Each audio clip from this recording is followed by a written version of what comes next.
भक्ति के पथ को इसमें सुख नहीं मिलेगा कि मेरे प्रेमी कितने हो गए, उसको इस बात की चिंता लगी रहेगी, अरे मेरे इतने संबंधी क्यों हो गए, इतने लोग मेरे से जुड़ क्यों रहे हैं।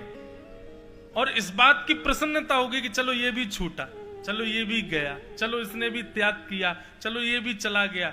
वो इस बात से प्रसन्न रहेगा। एकांत में अकेले रह करके ठाकुर जी का भजन करूं मैं।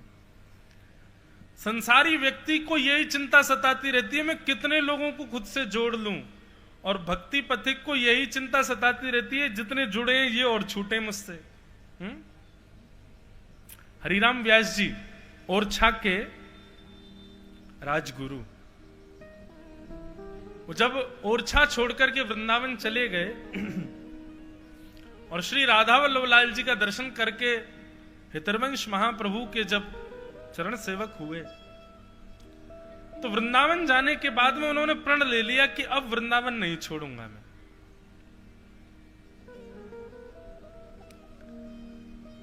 नहीं गए वृंदावन से, वृंदावन में ही रहते थे। एक दिन ओरछा के राजा मधुकर शाह ने कुछ ब्राह्मणों को भेजा, जाइए जाकर के हरिराम व्यास जी को वृंदावन से ले आइए, मुझे उनकी बहुत याद आ रही है। ब्राह्मण आ गए वृंदावन। वृंदावन आकर के सब मधुकर वो हरिराम व्यास जी से कहें चलो। हरिराम व्यास जी बोले भैया तुम चले जाओ। बोले नहीं राजा आपको बुला रहे हैं। बोले ठीक है शाम को चलेंगे। शाम को पूछते तो बोले कल सुबह चलेंगे मंगला करके। मंगला में पहुंच गए, बोले अब चलो। बोले शाम की संध्या करके चलेंगे, आज तो ये उत्सव है राधा वल्लभ लाल जी में, आज ये ब्याहुला का उत्सव है, आज ये उत्सव है। रोज उत्सवों के बहाने दे दे करके 6 महीना ना तो ब्राह्मणों को जान दिया। अच्छा ब्राह्मण कहते आप नहीं जा रहे तो हमको जान दो। तो हरिराम व्यास जी का एक नियम और था कि वृंदावन से यदि कोई जाने की बात करता था तो वो एड़ी से चोटी तक का दम लगाते थे कि इसका भी वृंदावन ना छूटे, जे भी नहीं जाए वृंदावन छोड़ के। वैष्णव का एक स्वभाव होता है, वो स्वयं भजन में लगता है, लेकिन कोई अन्य लग गया तो उसका भी ना छूटे, इसका भी ध्यान रखता है, उसका भी भजन बना रहे। एक प्रसंग आता है, महाराज जी हरिराम व्यास जी के पास एक वैष्णव गए, अपने शालिग्राम जी लेकर के गए। शालिग्राम जी हरिराम व्यास जी ने जुगल किशोर जी के चरणों के पास विराजमान कर दिए। जुगल किशोर जी पन्ना में विराजते हैं। आज अभी हम यहाँ कथा करने से पहले मैं वहां पन्ना दर्शन करके आया, बागेश्वर धाम के बगल में ही पन्ना, जुगल किशोर जी का दर्शन किया। तो वैष्णव कुछ दिन बाद कहने लगे अच्छा भैया अब हमारे शालिग्राम जी दे दो, हम वापस जा रहे हैं, अब कहीं और जाएंगे, अयोध्या जाएंगे या कहीं और जाएंगे। हरिराम व्यास जी बोले अरे राम राम राम, वृंदावन छोड़ के जाने की बात करते हो? अरे वृंदावन तो भाग्य से मिलता है, भाग्य बढ़ो वृंदावन पायो। वृंदावन कौन छोड़ के जाता है? अब नहीं हमारी सेवा हो गई, अब खूब भजन भजन कर लिया, अब हमको आप आज्ञा दो हम जाएंगे। हरिराम व्यास जी तो बड़ी चिंता में पड़ गए, बोले इसका वृंदावन नहीं छूटना चाहिए। तो हरिराम व्यास जी ने क्या किया, भीतर गए, जुगल किशोर जी का पर्दा किया और जहां उसके शालिग्राम जी बैठे थे, शालिग्राम जी तो ठाकुर जी के चरणों में ही रख दिए। जो डिब्बा था शालिग्राम जी जिसमें पधराते थे, उस डिब्बा को उठा के खोला, खिड़की पर एक घोंसला था, उसमें चिड़िया छोटी सी बैठी थी, उसको उठा के उसमें धर दिया डिब्बे में और कहा लो तुम्हारे शालिग्राम जी ले जा।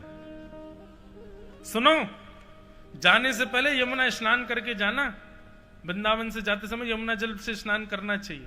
बोला ठीक है। अब जैसे यमुना जल स्नान करने गया तो वैष्णव जन अब खुद भी स्नान करते हैं, अपने ठाकुर जी को भी कराते हैं। उसने ठाकुर जी को स्नान कराने के लिए जैसे डिब्बा खोला, सोई चिड़िया उड़ करके भागी। अब तो वो व्याकुल हो गया, मेरे ठाकुर जी उड़ गए, मेरे ठाकुर जी उड़ गए। दौड़ करके हरिराम व्यास जी के पास आया, बोले महाराज।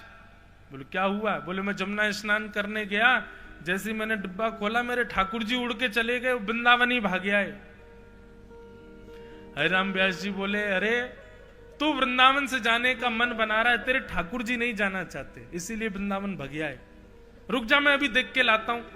पर्दा अब की बार खुला ही हुआ था, देखने के लिए जैसे गए तो जुगल किशोर जी के चरणों के नीचे ही रख दिए थे शालिग्राम जी, और दिखा कर ओए देख ये रहे तेरे शालिग्राम, देख तू तो ले जा रहा था, जो चिड़िया बन के आए और आके देख यहीं बैठ गए चरणन में।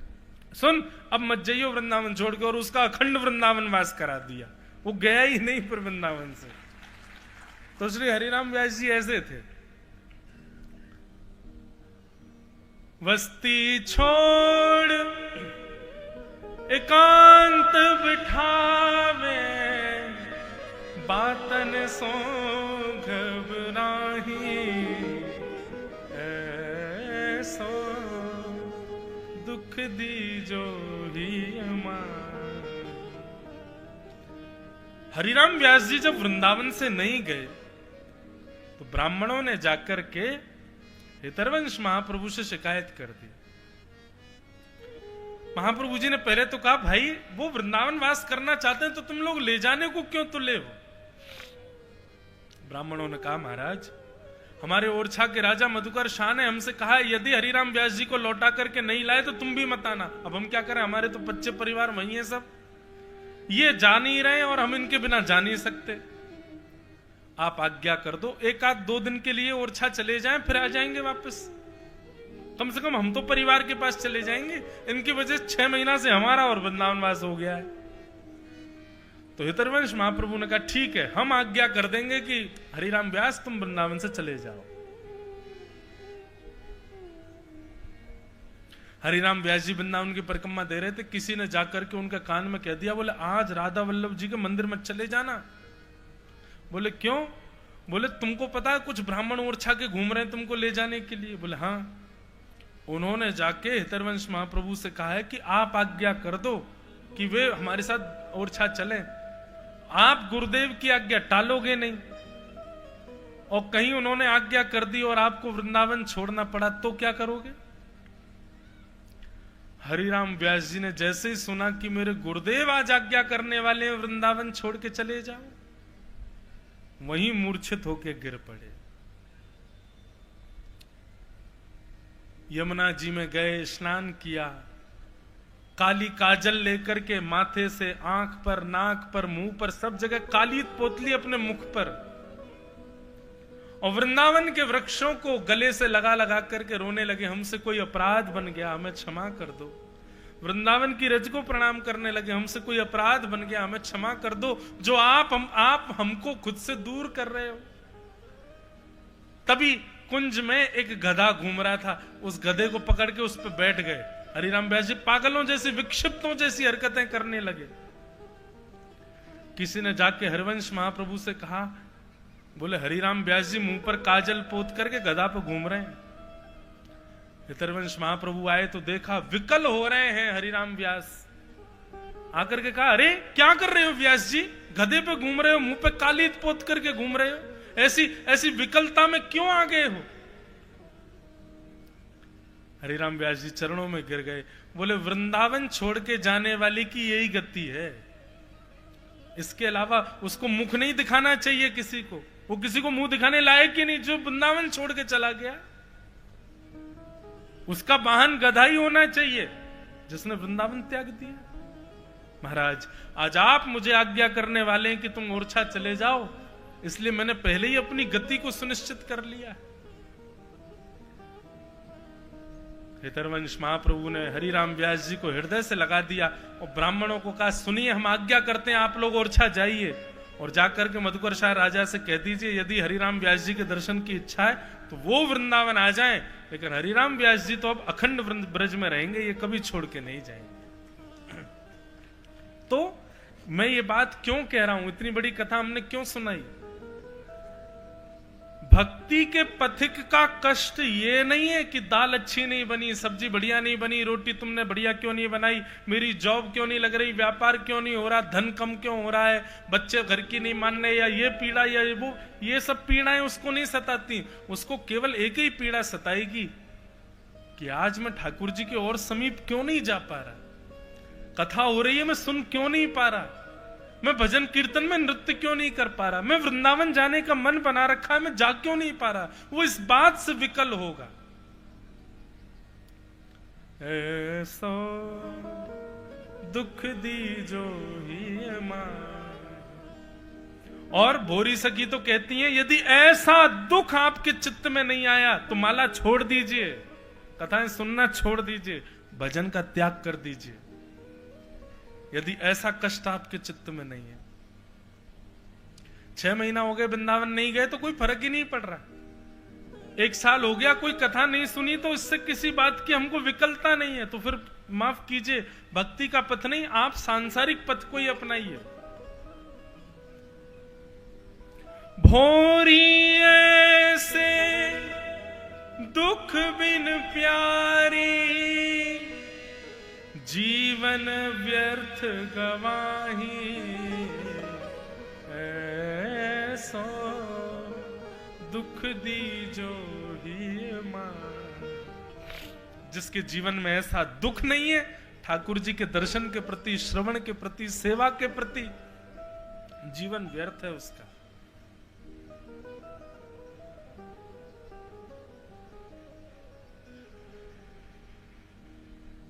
रोते तो बहुत लोग देखे, पर हर व्यक्ति को संसार के लिए रोता देखा।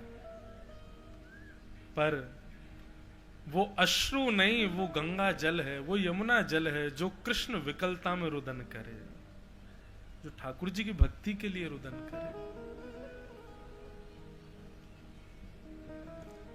तो तापत्रयोन्मूलनम, आपके तीनों प्रकारों के ताप का उन्मूलन कर देगी श्रीमद् भागवत की कथा। और फिर एक ही ताप रहेगा चित्त में। कौन सा ताप? तब कथामृत तप्त जीवन, कवि भीरीडितम कल्मषाप, श्रवण मंगलम श्रीमदाततं, भुवि गृह्णन्ति ते भूरिदा जना। श्रीमद् भागवत के आश्रय में आ जाओगे तो सांसारिक तीनों ताप आपके दूर हो जाएंगे, लेकिन एक ताप आपके चित्त में व्यवस्थित हो जाएगा। क्या? ठाकुर जी की कथा सुनकर के भगवत मिलन की तड़पन की ताप चित्त में प्रकट हो जाएगी, भगवत दर्शन की ताप चित्त में प्रकट हो जाएगी, ठाकुर जी के वैष्णव संतों की सेवा की ताप से चित्त सदा संदिग्ध रहेगा। ऐसी ताप व्यवस्थित चित्त में हो जाएगी, और हो जाए। इस ताप के आगे फिर सांसारिक ताप टिकेगा नहीं। सुदामा जी की पत्नी कहती हैं, कल एकादशी थी तो हम लोगों ने कुछ खाया नहीं, आज द्वादशी है, आज व्रत तोड़ना था, पर घर में कुछ है नहीं तो आज भी व्रत हो गया। सुदामा जी कहते, बोले अरे पगली, हमने कथा में सुना है एकादशी के दिन जो व्रत करता है ठाकुर जी उसको याद करते हैं। संसार के लोगों को महीना में 2 ही बार एकादशी करने का सौभाग्य मिलता है। कितने बड़े भागी मैं और तू, मेरे और तेरे तो 6-6, 7-7 एकादशी हो जाती है महीना में। सोच, इतनी बार ठाकुर जी हमको याद करते हैं। ऐसी बुद्धि हो जाती है, फिर संसार में किसी वस्तु को ना मिलने की पीड़ा नहीं होती। उस वस्तु में भी भगवत मिलन हो, उस वस्तु में भी भगवत भाव क्या है, ऐसी चिंता हो जाती है। तापत्रयोन्मूलनम। श्रीमद् भागवते महामुनि कृते किं वा परैरीश्वर, सद्यो हृद्यवरुध्यतेऽत्र कृतभिः शुश्रूषुभिस्तत्क्षणात्। श्रीमद् भागवते महामुनि कृते किं वा परैरीश्वर। श्रीमद् भागवत की कथा कितनी श्रेष्ठ है। बोले सुनने के बाद ठाकुर जी चित्त में प्रकट होंगे। बोले नहीं, सुनने की इच्छा मात्र से ठाकुर जी चित्त में प्रकट हो जाते हैं। आप यहां पर आकर के बैठे हो, कथा सुनोगे, उसके बाद आपके चित्त में ठाकुर जी आएंगे? नहीं। आपने जिस दिन प्रचार में देखा कि यहाँ कथा होने वाली है, उसी दिन मन बना लिया कि हम कथा सुनने जाएंगे, उसी दिन ठाकुर जी आपके चित्त में व्यवस्थित हो गए, प्रकट हो गए। और इसका प्रमाण क्या है कि ठाकुर जी चित्त में प्रकट हो गए? यदि कथा में रुचि बढ़ रही है तो समझ जाओ ठाकुर जी चित्त में प्रकट हैं। और केवल सुन रहे, 4 घंटा निकाल रहे तो समझ जाओ कि अभी ठाकुर जी चित्त में नहीं है, आप सुन रहे हो कथा। ठाकुर जी चित्त में आएंगे तो रुचि बढ़ती है। इस प्रकार श्रीमद् भागवत के 3 मंगलाचरण सुनाए गए। सूत सौनकादियों का संवाद चल रहा था। सौनकादि ऋषियों ने 6 प्रश्न किए। सूत जी महाराज इन्हीं के उत्तर में ही कथा कहना प्रारंभ करते हैं। एक बहुत सुंदर बात यहां पर सूत जी कहते हैं, सवै पुंसाम यतो धर्मो यतो भक्तिर अदोक्षजे अहैतुक्य प्रतिहता ययात्मा संप्रसिद्धति।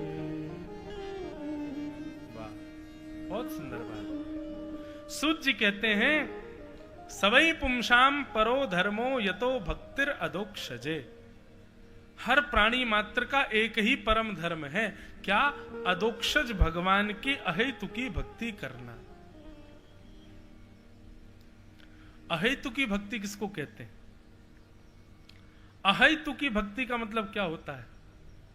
बिना किसी रुकावट के की गई भक्ति, बिना किसी विषाद की गई भक्ति, बिना किसी कामना की गई भक्ति, उसको अहेतुकी भक्ति कहते हैं। माफ कीजिएगा, आप जब किसी कामना से भक्ति करते हो, कामना की पूर्ति पर भक्ति का उपशमन हो जाता है। होता है कि नहीं होता? इतने सोमवार व्रत करो, अच्छा पति मिलेगा। पति के मिलते ही सोमवार गए काम से, हो गए व्रत पूर्ण। शंकर जी कह रहे हैं वाह भैया, तेने बढ़िया याद किया हमें, हैं? सोई ठाकुर जी पति की मति बिगाड़ देते हैं। ले, तेने सोमवार में जरूर कछु खाया होगा, तभी तेरे पति की मति बिगड़ी। कामना से की जाने वाली भक्ति तब तक होती है जब तक वो कामना की पूर्ति ना कर दे। इसलिए कभी भी कामना की भक्ति को अहेतुकी भक्ति नहीं कहते। किसी कामना से की जाने वाली भक्ति, किसी साधन की प्राप्ति के लिए की जाने वाली भक्ति, इनको श्रेष्ठ नहीं माना गया है। बोलो वृंदावन बिहारी लाल की जय। जय हो श्री राम, जय राम, जय जय राम।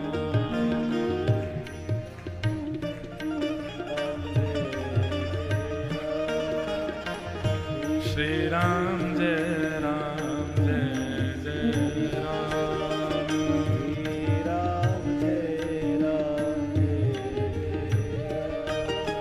श्री राम, जय राम, जय जय राम। श्री राम, जय राम, जय श्री राम, जय राम, जय जय राम। श्री राम, जय राम। हम क्या निवेदन कर रहे थे? अहेतुकी भक्ति। सवै पुंसाम परो धर्मो यतो भक्तिर अदोक्षजे। अहेतुकी भक्ति किसको कहते हैं? कामना रहित भक्ति। कामना युक्त भक्ति में फिर जब तक कामना की पूर्ति नहीं हो रही तब तक तो भक्ति रहती है। कामना पूर्ण होते ही भक्ति धीरे धीरे कम हो जाती है। इसलिए कामना, भगवत दर्शन की कामना भी एक प्रकार से कामना युक्त भक्ति है, वो भी मत रखो। निष्काम भक्ति, उसमें मुक्ति की कामना भी नहीं है, मुक्ति भुक्ति ये भी नहीं चाहिए हमको। हमारे वृंदावन में कहा करूं वैकुंठ ही जाए, जहां नहीं नंद जहां नहीं यशोदा, ब्रज तज मोरी जाए बलाए। वृंदावन वासियों की तो कामना ऐसी है, वो ठाकुर जी से कहते हैं, हे गोवर्धन नाथ, हम तेरी परिक्रमा कर रहे हैं, कहीं आप परिक्रमा के बदले हमको मुक्ति मत दे दियो। हे गिरिराज बाबा, हम तो पे दूध चढ़ा रहे हैं, या दूध चढ़ावे के बदले हमको मुक्ति भुक्ति मत दे दियो। हे यमुना मैया, हम तो में स्नान कर रहे हैं, या के बदले हमको तू वैकुंठ मत दे दियो। ऐसे हैं ब्रजवासी। हे बिहारी जी, हम तेरी अष्टयाम दर्शन कर रहे हैं, बिहारी जी आप दर्शन से प्रसन्न है कि कहीं हमको भैया वैकुंठ मत दे दियो, स्वर्ग मत दे दियो। तो बोले कहाँ चाहिए? बोले गिरिराज जी की परिक्रमा, गोवर्धन नाथ जी को अभिषेक, श्री यमुना जी को स्नान, बिहारी जी के दर्शन, सबन को एक ही फल चाहिए, क्या? जन्म जन्म दीजो याही ब्रज बसे वो, यही ब्रज में हमारो दोबारा जन्म है जाए, ऐसी कृपा कर दियो। एहो विधि ना तो पे अचरा पसार मांगू, जन्म जन्म दीजो याही ब्रज बसे। हमारे यहां तो अन्य किसी पुण्य की प्राप्ति के लिए कोई अनुष्ठान है ही नहीं। और एक बात बहुत ध्यान पूर्वक सुनिए, यदि आप कोई यज्ञ अनुष्ठान अपने शहर और अपने घरों को छोड़ के वृंदावन में करने जाते हो, तो पहले ही हम आपको संकेत कर दें, कहीं बाद में कहो पहले नहीं बताया, वृंदावन में कोई भी अनुष्ठान करोगे, कोई भी सत्कर्म करोगे, कोई भी कुछ भी आप दिव्यता के कोई भी क्रिया करोगे, उसका फल एक ही मिलेगा, क्या? ब्रजवास, इसके अलावा कुछ नहीं मिलेगा। अगर कोई इसकी महिमा को जानता है तो वो तो समझ जाएगा कि भाई इससे श्रेष्ठ कोई नहीं, और कोई ब्रजवास की महिमा ना जानता होगा वो दुखी होगा कि भैया यहाँ आकर के मैंने अनुष्ठान किया, मिलो का ब्रज ही मिल गो। तो मुक्ति भुक्ति आदि आदि स्वर्ग अपवर्ग की इच्छा रखे हुए वाले भैया वृंदावन से दूर ही रही हो, क्योंकि वृंदावन को भजन तो दोबारा वृंदावन ही दे देगो आपको, वहां और कछु ना मिलेगो। वृंदावन तो अद्भुत है। तो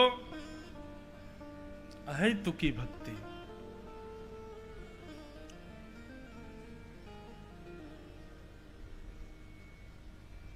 मीराबाई कहती हैं, चाकर राखो जू शाम माने, चाकर राखो जू। सुन करके मन में भाव आया कुछ। मीराबाई क्या कह रही हैं? बोले हे नाथ, हमारी भक्ति का एक वरदान हमको दे दो, हम जो आपको भजती हैं, हम जो आपका पूजन करती हैं, इन सब का एक फल हमको दे दो। क्या? हमको अपने यहाँ चाकर रख लो। चाकर मतलब हमको अपना नौकर बना, हमको चाकरी चाहिए। भैया संसार और भक्ति भाव दोनों में कितना अंतर। संसार में नौकरी करना आपका दुर्भाग्य है, लेकिन भक्ति में नौकरी करना आपका सौभाग्य है। ठाकुर जी की भक्ति, चाकर राखो जू शाम माने, चाकर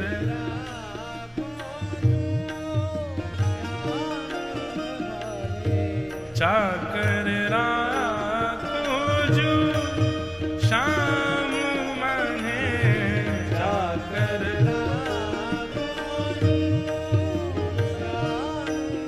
क्या करेंगे?